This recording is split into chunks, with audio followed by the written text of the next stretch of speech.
Welcome dear students of class BSc third year. Today we will discuss the topic deadlock in operating system. Today our topic of discussion is methods for handling deadlock and deadlock prevention. So these all are the topics in this unit.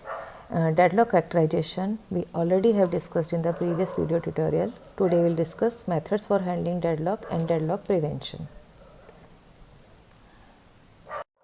Methods for handling deadlock.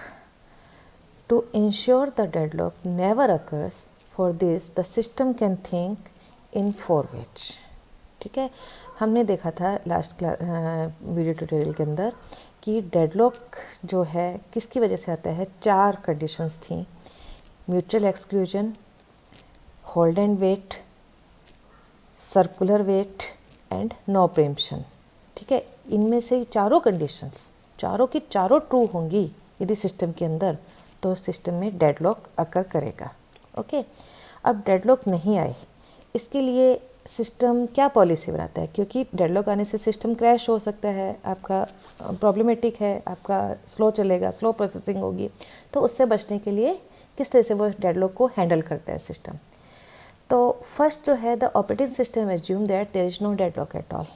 तो ये तो solution ही हो गया कि मान लीजिए once in a year या कभी भी आपका सिस्टम में कभी डेडलॉक आया तो सिंपली आप क्या करेंगे, सिस्टम को बंद कर देंगे और रीबूट करेंगे. हैंग हो गया आपका सिस्टम, डेडलॉक होगा तो हैंग हो जाएगा, एक तरह की हैंग वाली सिचुएशन आ जाएगी और आप सिस्टम को बंद करेंगे और रीबूट कर देंगे. नॉर्मली विंडो और Unix operating system follow this approach. ठीक है, नेक्स्ट है operating system may prevent deadlock, that is known as deadlock prevention. Means इसमें क्या करेगा कि जो हमने चार कंडीशंस पढ़ी थी उनमें से यदि एक भी कंडीशन को वो फॉल्स कर देता है तो डेडलॉक से हम बचा जा सकता है. तो किस तरह से हम उन चारों कंडीशन में से किसी भी एक कंडीशन को फॉल्स कर सकते हैं, ये हम देखेंगे डेडलॉक प्रिवेंशन के अंदर. इसी तरह से ऑपरेटिंग सिस्टम में avoid deadlock, that is not known as deadlock avoidance. इसको हम डिटेल में पढ़ेंगे डेडलॉक अवॉइडेंस टॉपिक के अंदर. और लास्ट है ऑपरेटिंग सिस्टम में detect deadlock and recover from it. Periodically algorithms इसके अंदर होते हैं. सिस्टम एल्गोरिथम डिजाइन करता है जो कि सिस्टम का एक तरह से अवलोकन करते हैं और यदि उसमें डेडलॉक आता है तो उसको डिटेक्ट करके उसका रिकवरी प्रोसेस होता है. तो इसके लिए भी एल्गोरिथम है deadlock detection and recovery which we will discuss in this topic. Okay, so today we will first see. देखा जाए तो मोटे तौर पर तीन चीज़ें हैं: deadlock prevention, deadlock avoidance and deadlock detection and recovery. ठीक है, तो today we will discuss the deadlock prevention कि how the operating system prevent from deadlock. Deadlock prevention by ensuring that at least one of the four necessary conditions for deadlock as false can prevent the deadlock. The way of preventing deadlock by making one of the four necessary conditions false is called as deadlock prevention. I repeat, हमने जो चार conditions पढ़ी थी, mutual exclusion, no preemption, hold and wait and circular wait, इनमें से किसी भी एक कंडीशन को यदि फॉल्स पर कर दिया जाए, क्योंकि डेडलॉक के लिए वो चारों कंडीशन ट्रू होंगी तो ही डेडलॉक आता है. ये हमने डेडलॉक कैरेक्टराइजेशन के अंदर डिस्कस किया था. अब क्या है कि यदि इनमें से एक भी कंडीशन फॉल्स हो जाती है तो हम डेडलॉक से बच सकते हैं, मतलब प्रीएम्प्टेड कर दें या सर्कुलर वेट को हटा दें या शेयरिंग हो जाए रिसोर्सेज की या होल्ड एंड वेट को फॉल्स कर दें. तो एक भी कंडीशन यदि फॉल्स हो जाती है, एटलीस्ट वन कंडीशन, किसी भी एक कंडीशन को से हम जो है फॉल्स करने से हम क्या है डेडलॉक से सिस्टम क्या है डेडलॉक से बचा जा सकता है. ठीक है, deadlock can be prevented by preventing at least one from the four conditions making it false. ठीक है, now we will examine each condition separately. First है नो शेयरिंग ऑफ रिसोर्सेज, जो हमने उसका जस्ट हम उल्टा बोलेंगे म्यूचुअल एक्सक्लूजन. म्यूचुअल एक्सक्लूजन था कि आपकी उसमें शेयरिंग नहीं होती रिसोर्सेज की, है ना, नो शेयरिंग ऑफ रिसोर्सेज। तो इसमें अब जस्ट हम इसका रिवर्स करेंगे, उसमें वो कंडीशन ट्रू होती थी, इसमें हम उस कंडीशन को फॉल्स बना दें तो क्या होगा, डेडलॉक से बचा जाएगा। यदि रिसोर्स शेयरेबल हो जाएगा तो उससे बचा जा सकता है। लेकिन क्या होता है कि ज़्यादातर रिसोर्सेज जो कंप्यूटर सिस्टम के होते हैं वो नॉन शेयरेबल होते हैं, ठीक है। All the resources of the computer system are non shareable as physically they are designed so it is impossible to make them shareable. जैसे प्रिंटर है, अब प्रिंटर को तो हम शेयरेबल नहीं बना सकते, एट ए टाइम वो 2 चीज़ों की प्रिंटिंग नहीं कर सकता, ठीक है। या कोई रीड ओनली फाइल है, रीड ओनली फाइल तो कैन बी शेयरेबल, उसको एक से ज़्यादा प्रोसेस शेयर कर सकते हैं। लेकिन दूसरी चीज़ें हैं, कुछ राइटिंग करना है डिस्क के ऊपर, तो जिस उस पर एक ही प्रोसेस राइट कर सकता है।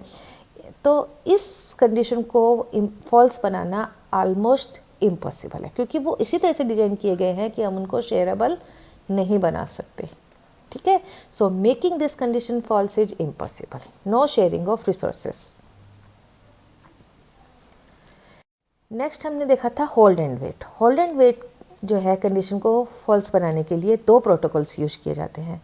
First protocol, it requires that each process to request and be allocated all its resources before it begin its execution, ठीक है। जितने भी प्रोसेस हैं उनको जो भी रिसोर्सेज चाहिए वो शुरू में ही सारे रिसोर्स ले लेगा और फिर अपना एग्जीक्यूशन स्टार्ट करेगा, ठीक है। सेकंड प्रोटोकॉल ये है कि allow a process to request resources only when it has done. तो कोई भी प्रोसेस किसी भी नए रिसोर्स की तभी रिक्वेस्ट कर सकता है जब उसके पास कोई भी रिसोर्स नहीं हो, मतलब कोई भी उसने होल्ड नहीं कर रखा हो, तो होल्ड एंड वेट फॉल्स हो जाएगा। फर्स्ट वाले में क्या है, उसने होल्ड कर रखे हैं और नया नहीं मांगेगा, तो होल्ड एंड किसी की भी वेट नहीं करेगा, तो होल्ड एंड वेट फॉल्स हो जाएगा। कहने का मतलब है कि फर्स्ट प्रोटोकॉल में वेट नहीं होगा और सेकंड प्रोटोकॉल में होल्ड नहीं होगा, ठीक है। तो इसको समझाने के लिए हमने एक एग्जांपल लिया है। कंसीडर ए प्रोसेस, एक प्रोसेस है जिसका एग्जीक्यूशन हो रहा है, उसमें क्या करना है, वो डीवीडी ड्राइव या पेन ड्राइव मान लीजिए, उससे डेटा को कॉपी कर रहा है डिस्क के अंदर, ये करना है। फिर उसको कॉपी करके उस फाइल को सॉर्ट करना है और सॉर्ट करके प्रिंटर पे प्रिंट करना है, ठीक है। तो ये एक कंप्लीट प्रोसेस है। तो अकॉर्डिंग टू फर्स्ट प्रोटोकॉल क्या करेगा कि डीवीडी, डिस्क और प्रिंटर, 3 इसको रिसोर्स चाहिए इसके लिए। एक तो डीवीडी चाहिए, डिस्क चाहिए और एक जो भी फाइल्स जा रही हैं उनको सॉर्ट करने के लिए वो डिस्क चाहिए और फिर प्रिंटर चाहिए, है ना। तो 3 मेन रिसोर्सेस हैं इसके अंदर। तो कैसे होगा, अकॉर्डिंग टू फर्स्ट प्रोटोकॉल, देखिए according to first protocol if all the resources requested at beginning then the process have all resources, that is DVD, disk, printer and complete the processing। सारे resource शुरू में ले लेगा और वो अपनी processing complete करेगा। लेकिन इसकी क्या डिसएडवांटेज है, स्टारवेशन की प्रॉब्लम है। ये मतलब जैसे शुरू में ये डीवीडी जब ड्राइव से या पेन ड्राइव से जब डिस्क के अंदर कॉपी कर रहा है, उस वक्त प्रिंटर उसके पास बिल्कुल फालतू पड़ा हुआ है, मतलब बिगनिंग ऑफ द एग्जीक्यूशन क्या है, इसे ये रिसोर्स नहीं चाहिए, ठीक है। और इसको प्रिंटर एकदम eight the end of the execution चाहिए उस प्रोसेस का, तो उतना टाइम ये होल्ड करके रखेगा, ठीक है।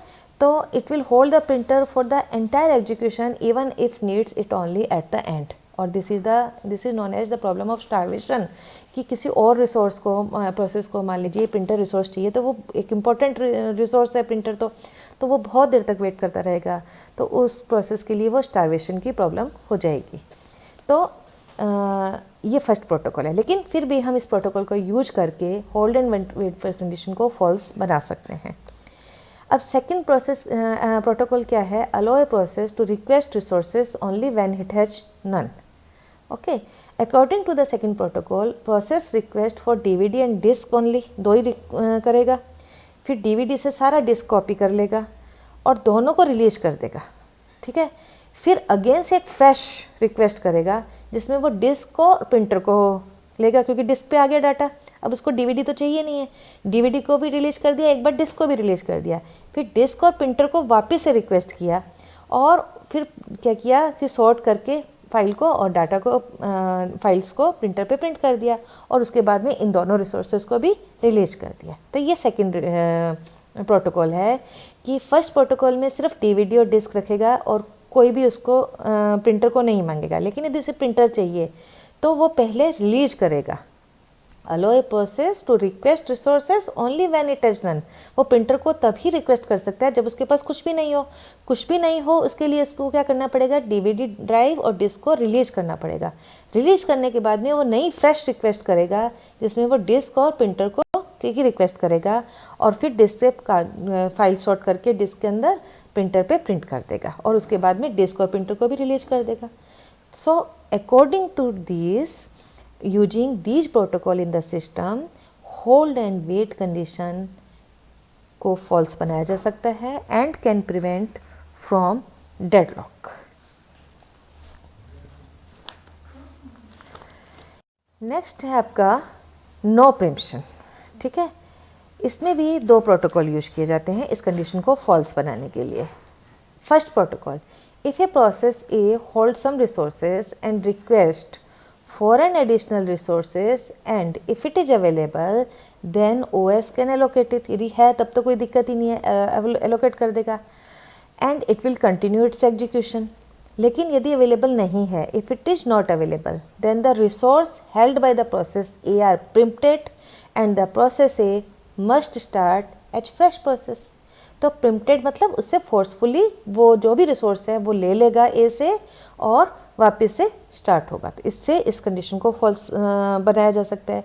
मतलब हम फोर्सफुली उससे, मतलब ये दोनों प्रोटोकॉल ये इस तरह से हैं कि प्रोसेस ए से प्रिम्प्ट होगा, इसमें प्रोसेस बी से प्रिम्प्ट होगा।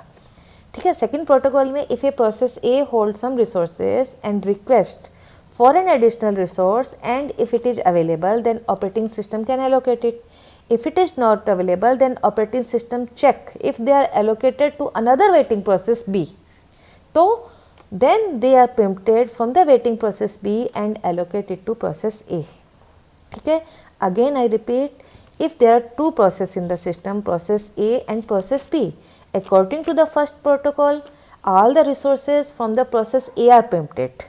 And according to the second protocol, all the resources from the process B are preempted. Preempted means forcefully taken from the process B and allocate to process A. So in this way, this condition can be make a false. Above protocol is often applied to the resources whose state can be easily saved and restored later।